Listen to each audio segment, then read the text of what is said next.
Hi guys. Good morning.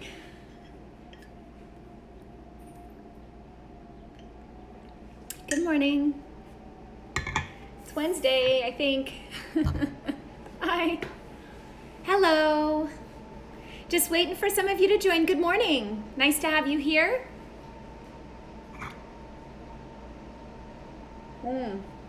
I'm the boss today. I guess I should turn that around. Oh my gosh, I went yesterday to Home Goods and bought some new mugs. I'm so excited.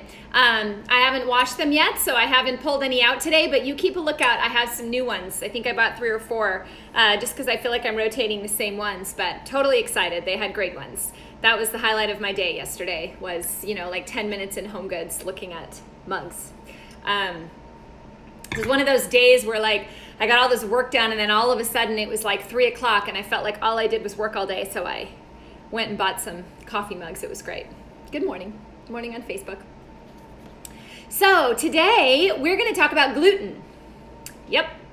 They are open now here in Arizona. I don't know about everywhere. Although they someone's asking about Home Goods if they're open, but they were. I mean, there's a lot of rules. Okay, it's not like it used to be, but definitely a lot of distancing, definitely a lot of masks, definitely a lot. It's different, but hey, it was still good. Good morning, Carrie.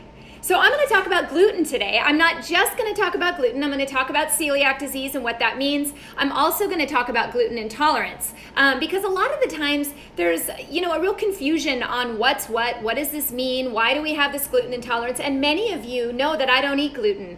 And many people ask me why, why is it that I don't put that into my diet? So I wanted to kind of talk about some myths about gluten. I wanted to talk about the difference between celiac and gluten insensitivity. And a lot of the amazing and surprising symptoms that happen from gluten intolerance that maybe you're not aware of. So that's kind of what we're going to talk about today. I am Dr. Tricia Pingel. This is your morning checkup. It is Wednesday, and nice to have all of you here. Thanks for being here. Had some wonderful comments lately. A lot of you just taking time to write me a message and thank me for showing up every day. And I just want to tell you how much I appreciate that. There are days where it's not easy to get up and come up with a topic and think about what to talk about because I want everyone to enjoy what I talk about, and not everybody is interested in the same topic. So to have so many of you just reach out and share your sentiment and tell me that you enjoy being here, I really thank you to all of you from the bottom of my heart. I really appreciate it. So today we're going to talk about celiac. Now this may apply to some of you or others, but I think gluten and the controversy around gluten probably applies to most of you. We all wonder why. Why are we doing this? So first of all, I have a little personal story here. So I don't eat gluten. I've been gluten-free for maybe 10 years, maybe longer. Prior to that, I ate quite a lot of gluten because I was vegetarian. And when you're vegetarian in the 90s, there really wasn't much out there other than, incorporating in bread with something, vegetable sandwiches or having a bagel for breakfast or something like that, because there really wasn't much. So I never knew this, but I actually carry the gene for celiac. Now, I've never been diagnosed with celiac. I think because I quit gluten so early, it never really turned into that. But when I did genetic screening years later, it turns out that I had the gene for celiac. I do have it. And as with any autoimmune disease, it doesn't always turn on. We talked about yesterday with aging and telomeres about epigenetics and how you could have a gene and something has to trigger it. Usually in autoimmunity, it comes down to viruses, toxins, or in celiac's case, gluten or overexposure to gluten. So I made a choice to avoid gluten for me, and it's kept me very healthy. I feel better. Now, whether or not it would have turned into celiac, I don't know, but many people don't know that they have these genes. Now, you can also have a gluten intolerance and not have the genes for celiac, okay? So we're gonna talk about both today. So let's talk about the difference. So celiac disease, if you have it, is an autoimmune condition that affects the small intestine. So basically, whenever you eat gluten, it causes inflammation in the small intestine. That inflammation is actually tissue destruction. Okay, so it breaks down the integrity of the small intestine, which then in fact affects your nutrient absorption, your digestion, okay? And with any autoimmune disease, stress does impact that as well. So then if you live a stress lifestyle, the side effects are even more. Now, that could be different than, say, a gluten sensitivity, although the outcome may be the same. So if you have a gluten sensitivity, meaning that your body doesn't break gluten down, but you do not have the genetic basis for celiac, you can also have an inflamed small intestine. You can also have nutrient deficiencies. You can also have the symptoms of celiac without celiac. Okay, now a lot of people say, well, why all of a sudden do we have gluten sensitivity? And it's a really good question. It's a great question, especially when I talk to people who are sensitive to it in the US, but are not sensitive to it when they travel to Europe. Why? There's been a lot of people who say it has a lot to do with the way that we process wheat here in America, with Monsanto patenting and introducing glyphosate. I believe that was in 1974, which is Roundup.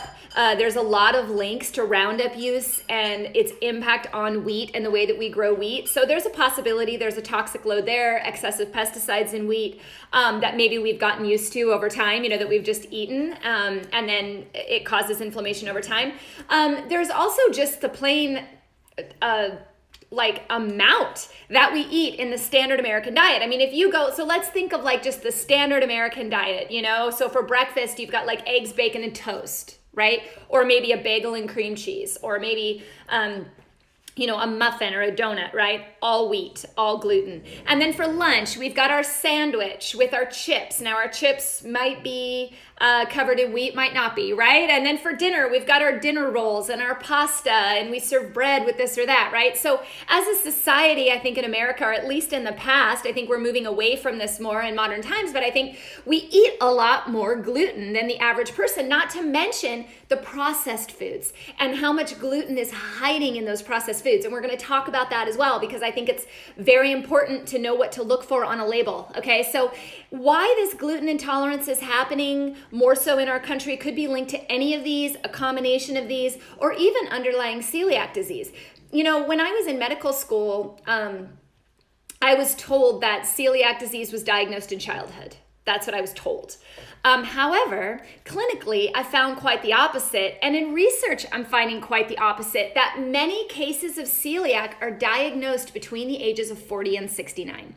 40 and 69. In fact, I've had quite a few clients that have come to me over the years that were diagnosed with celiac in their 50s and their 60s, many in their 40s. And the problem with that is they've gone so long eating gluten that the damage is a lot harder to reverse than when you, find it in childhood. There's many cases in childhood, the parent has celiac, they're watching for it, they minimize gluten exposure, and you can catch it.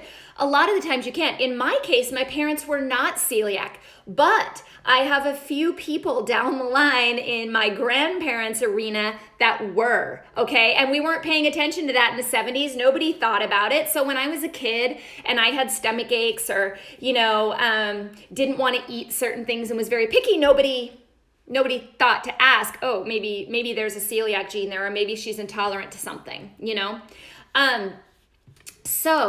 Celiac is not a food allergy, but gluten sensitivity, I guess you could consider it a food intolerance. So just so you know, this does not always get diagnosed in childhood. And if you have any of the symptoms that I'm about to talk about, you need to consider that potentially gluten or even any food is aggravating the gut. I've talked about numerous times the links between the gut and the brain, right? The gut and autoimmunity, the stress in the gut, all of these things are all interrelated, and gluten often is at the source of that. I know some of you are saying Facebook is freezing. I know, man. I don't know. My connection is great. I don't know. I repost this though. For those on Instagram asking me to record this live, I do. It'll be reposted on IGTV. No problems at all. You can go back and watch it. Okay. Also on my YouTube page. I put all these on my YouTube page. Okay. So we're all good there. All right. So regardless of whether you have celiac, whether you have gluten sensitivity, let's talk about some of these symptoms that are associated with that. I think most of you would assume GI symptoms, and you're right, many of the times, not always. The textbook definition of celiac says that it's diarrhea. Not always. I've had plenty of celiacs with constipation. In fact, I would say the majority of the people that I've seen in my medical career with celiac tend more towards constipation. I think part of that is because they become nutrient deficient. When they become nutrient deficient, particularly magnesium, they don't get water in and out real easily, and their gut is inflamed and they don't move things as well as they could. So just because you don't have diarrhea does not mean that you do not have gluten intolerance, okay? That can absolutely happen. It may not. Obviously, abdominal pain, gas, bloating, those are all ones that point people to the gut. But I want to talk about the symptoms that don't point people to the gut when gluten sensitivity is missed, okay? That's what I want to talk about because I'm here to educate you on something new, right? So there are some very common symptoms that I see across celiacs and gluten intolerant people, okay? Number one, anxiety and depression.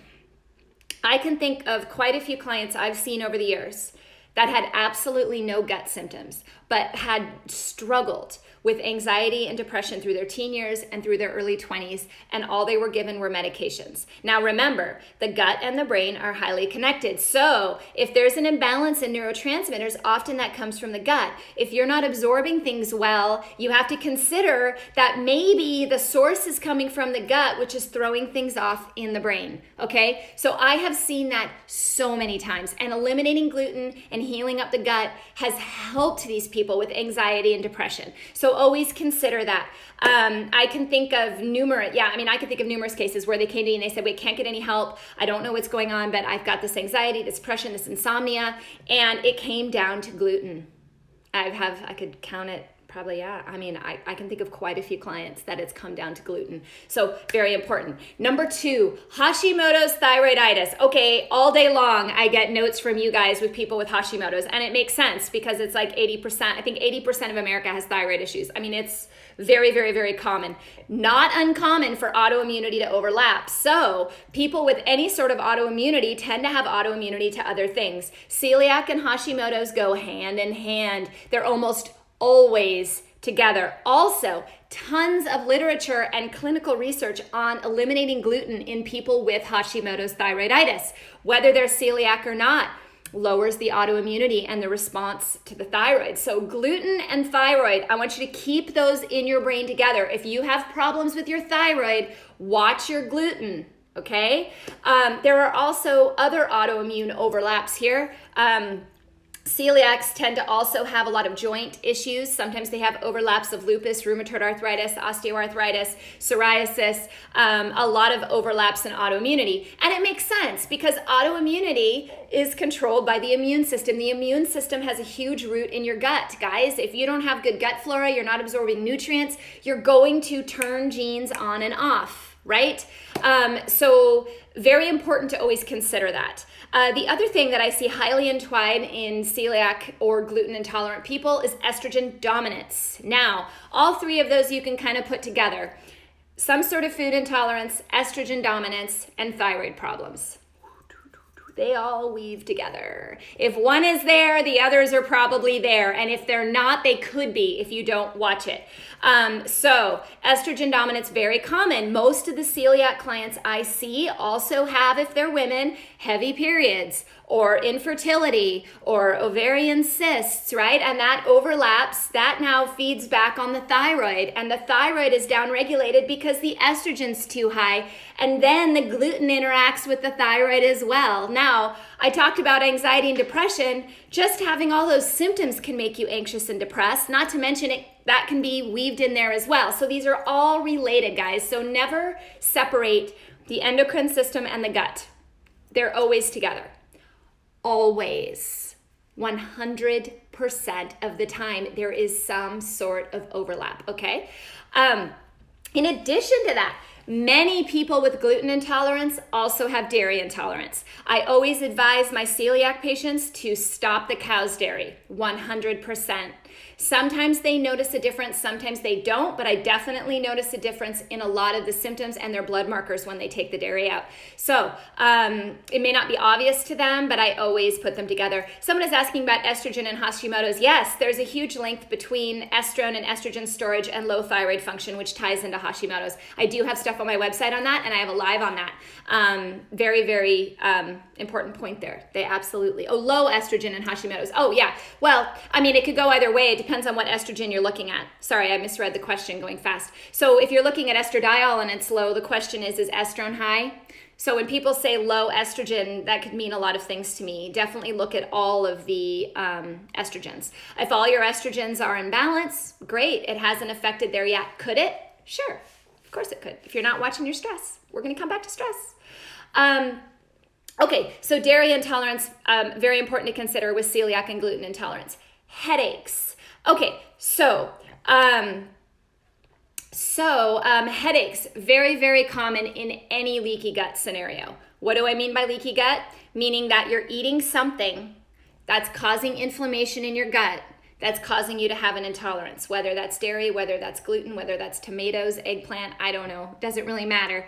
Any leaky gut scenario usually results in headaches. Now, there was a study on celiac headaches because headaches are very common in celiac patients. And most of the time, they're diagnosed as unknown source or unknown cause. They can't find a reason why they're happening. They just happen. So when they remove gluten from their diet, when they start to treat the celiac disease, there was a study, 75% of the patients had a total resolution of headaches. Okay, so I apply this to people who come in with chronic migraines as well. Try to find what is inflaming the gut. It could very well be gluten,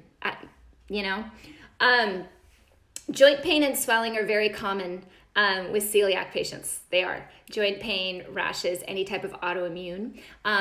I also find that if the body is really inflamed, let's say that you do have an intolerance to gluten and you have things like fibromyalgia, chronic fatigue syndrome, stiff muscles and joints, that's very common. Another thing is if you do have a leaky gut, most of the time magnesium is one of the number one deficiencies. I see that in celiac disease all the time, and magnesium helps us to relax those muscles, to relieve pain. So if you're deficient in magnesium, you will also have a lot of joint pain in general. Okay, so nutrient deficiencies are very much something to consider, and I'll come back to that in a second. Now, some of the other symptoms that you may kind of associate with, a lot of people say that celiacs will have unexplained weight loss.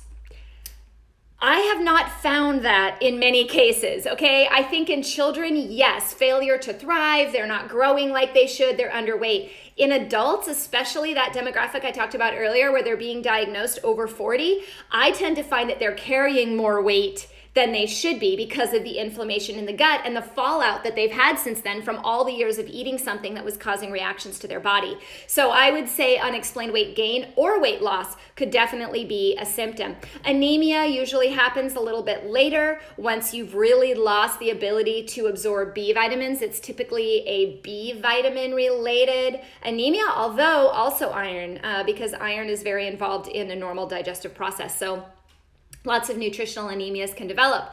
From this, you can also get hair loss. You can also get hair loss from stress, which any intolerance is going to cause stress on the body, folks. You can also get it directly from whatever the reaction is, patches of hair being lost on the head, such as that. I've had quite a few people who were intolerant to gluten that had flaky skin and patches underneath their hair. They would have their hair fall out in random places. I've seen that quite a lot. Fatigue. I can ask all my celiacs out there, probably the number one concern that most of you have presented to me is chronic fatigue, tired all the time. And it makes sense. If you can't absorb your nutrients, you can't produce energy. We are a machine, inputs, outputs, right? We produce energy. And if we're not inputting, absorbing good nutrients and outputting, we're going to be tired. Okay, so that's a very common complaint. And that's mostly from these vitamin and mineral deficiencies that happen from any sort of intolerance. So So those are some of the symptoms that maybe you didn't think about associated with celiac and gluten intolerance. Another big issue that I've come across as a physician that's been very frustrating for me is the accuracy and availability of diagnostics of celiac disease or even gluten sensitivity. It's not easy, all right, because the standard of tests rely on you to be pretty far advanced. So the gold standard for diagnosing celiac is an intestinal biopsy. Well, there's different gradations of celiac. You know, I always say that we don't just wake up with the disease. It's this slow process of health to disease, right? That we kind of move along over time, and then eventually it becomes significant enough that it makes a symptom. So if you're earlier in this stage, let's say you're just presenting with a little bit of depression in your teen years, they're not going to go do a biopsy unless you have significant symptoms. And by that time, you've damaged it, right? So it's not always that helpful in the earlier stages of celiac or any sort of leaky gut to get a biopsy. I mean, that's pretty invasive, right?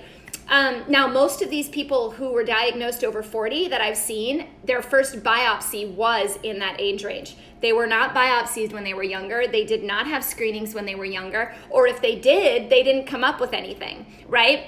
This is a holistic viewpoint. You have to look at everything. So there are blood screening measures. You can look at the immunoglobulins associated with gluten in the blood. Pros and cons to that as well. The range is ridiculously high. So let's say that they say you have to have 20 to be celiac, and let's say you come in at 10, but 0 is technically normal, but 20 is positive, but you land at 4. What does that mean? Does that mean that there's something developing that we need to pay attention to? Does it mean it's fully negative? Do you even know what number your was? And most of the patients I talk to, they get a phone call that says celiac was negative.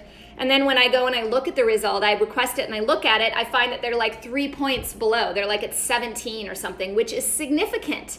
Might not be diagnostic, but is significant. So there's a lot of holes in the testing of celiac and gluten intolerance.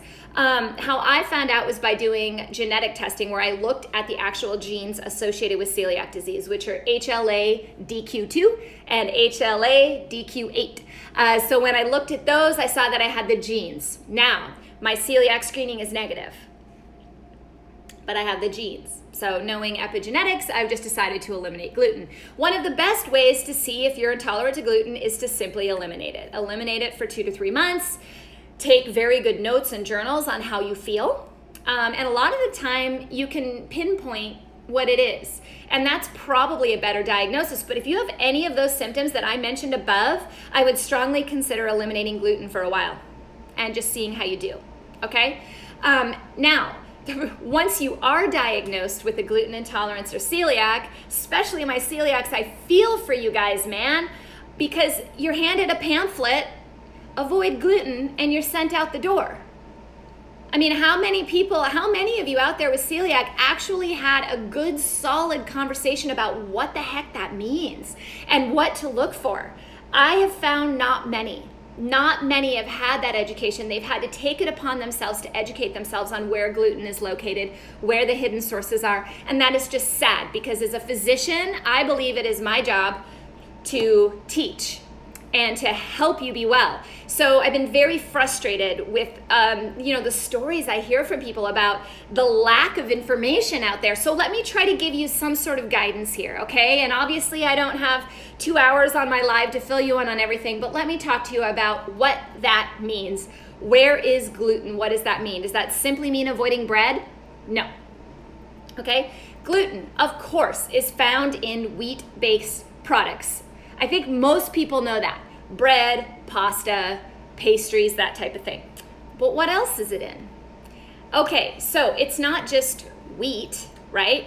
We've got barley, rye, semolina, spelt, wheat germ. Many oats have gluten in them. If you're sensitive to gluten, you have to get gluten-free oats, which means they were not put on the same train as wheat products. A lot of the processing plants, particularly here in America, put wheat all over the place and then roll stuff through it. So many things get coated in wheat that should not be. Same goes with dairy. That's why on pretty much every label you look at in processed foods, it says may have come in contact with gluten, dairy, blah, blah, blah, due to manufacturing processes.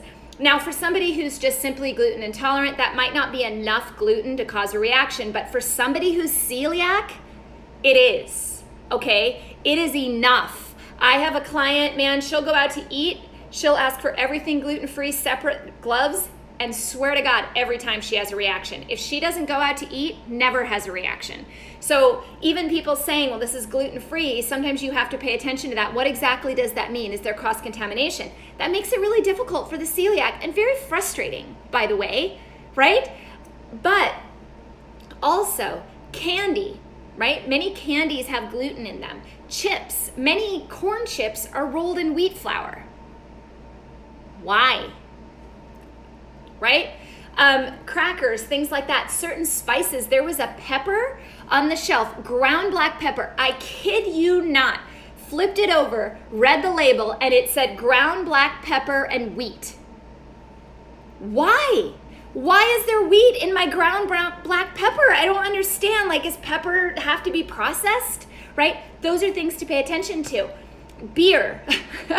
Many people don't recognize that beer is made from gluten. It is. There are gluten-free beers, but grain alcohol, vodka, unless you're doing a potato vodka, these are made from grains, right? Rye, right? Alcohol is made from grains. It's fermenting grains. In many cases, you have to pay attention to that.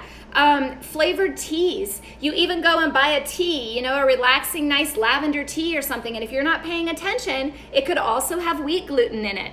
Why? I think saves money, right? Soy sauce, big one. A lot of people don't recognize. You can also get gluten-free soy sauce. Very easy to find in tamari and things like that.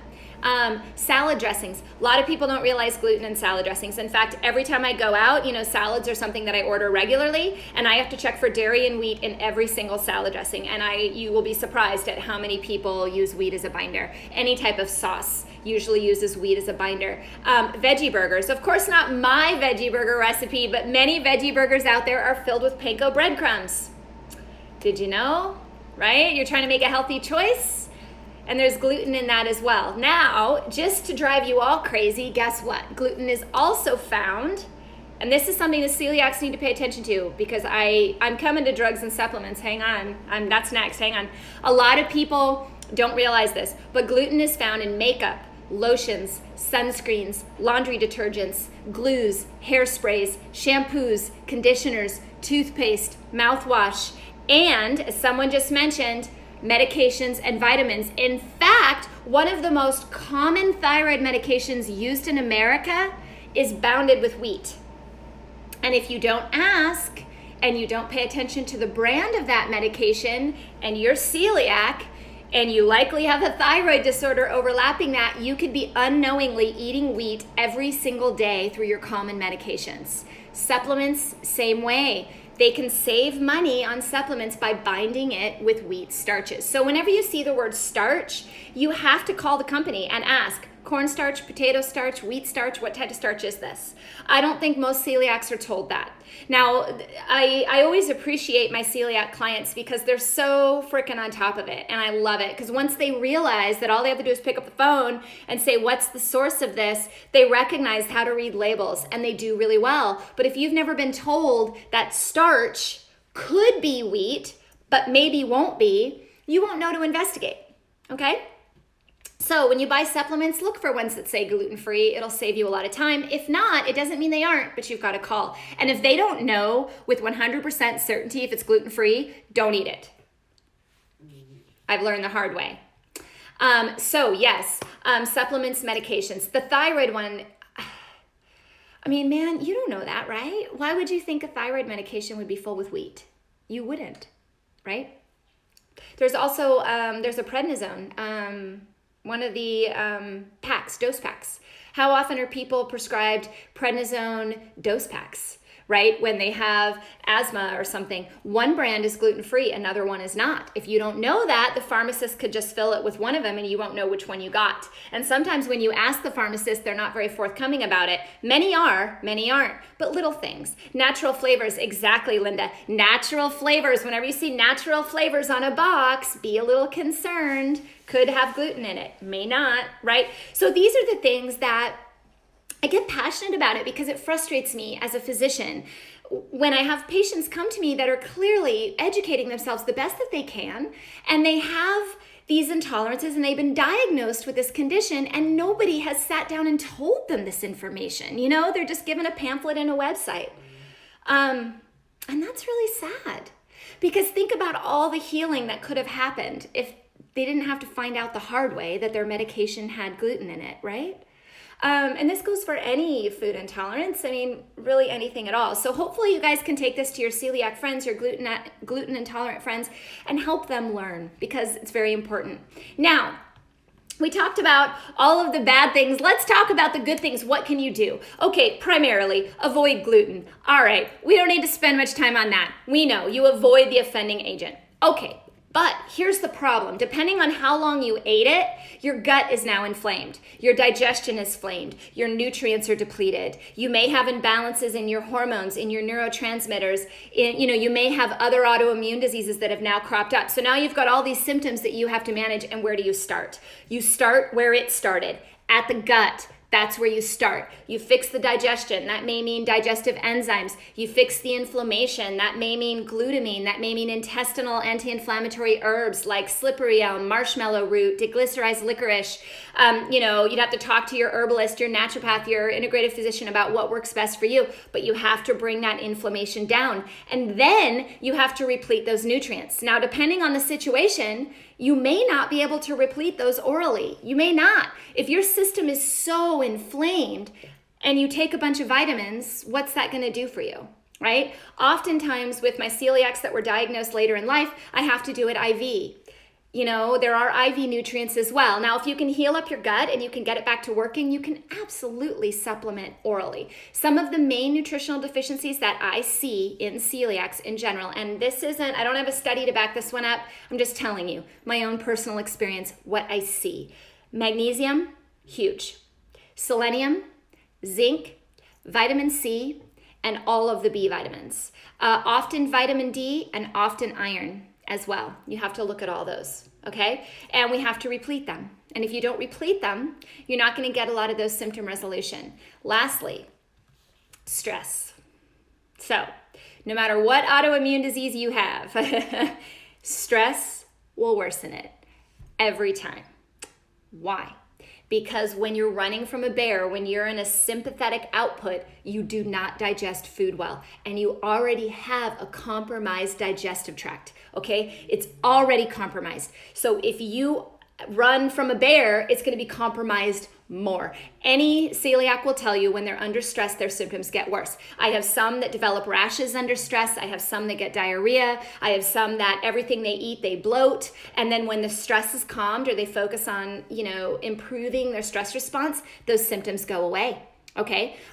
So very important to manage stress in any autoimmunity, but definitely in celiac. And remember, when we were talking about gut stuff earlier, I didn't mention probiotics. Probiotics should be in the mix as well because probiotics play a role in your neurotransmitters. They play a role in the signaling of digestion and nutrient absorption, okay? So bacteria make our vitamin K, right? So these are all things to consider. I have people saying trying to take oral zinc can make you nauseous. You know what? There are a variety of vitamins and minerals that can make people nauseous. I usually find it's not the actual nutrient, like it's not the zinc, it's what the zinc is combined with. Is it a zinc picolinate? Is it a zinc gluconate?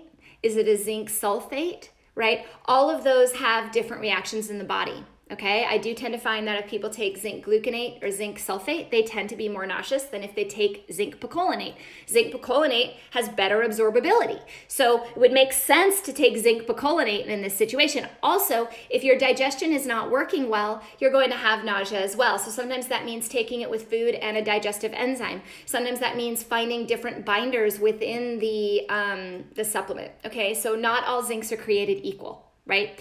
I had one trace mineral that I would take every night at bedtime, and it was amazing. And they discontinued it.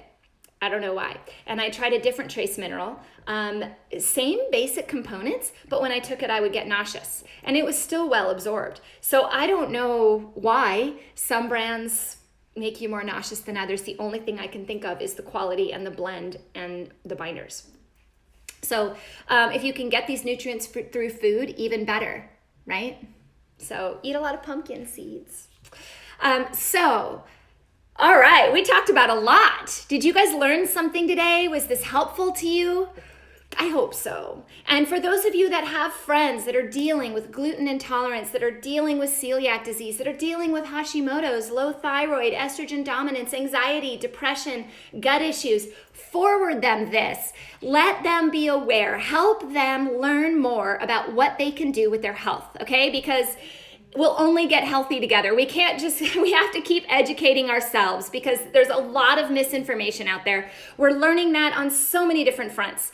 Very, very important to consider what you're putting in and what's coming out, okay? And hopefully this was helpful to all of you. Thank you so much for being here. I'm Dr. Tricia Pingel. This was your morning checkup. I will be here tomorrow with another topic. Once again, I do post these on YouTube for those that need a replay. I repost them on Facebook and Instagram, okay? So you can see these.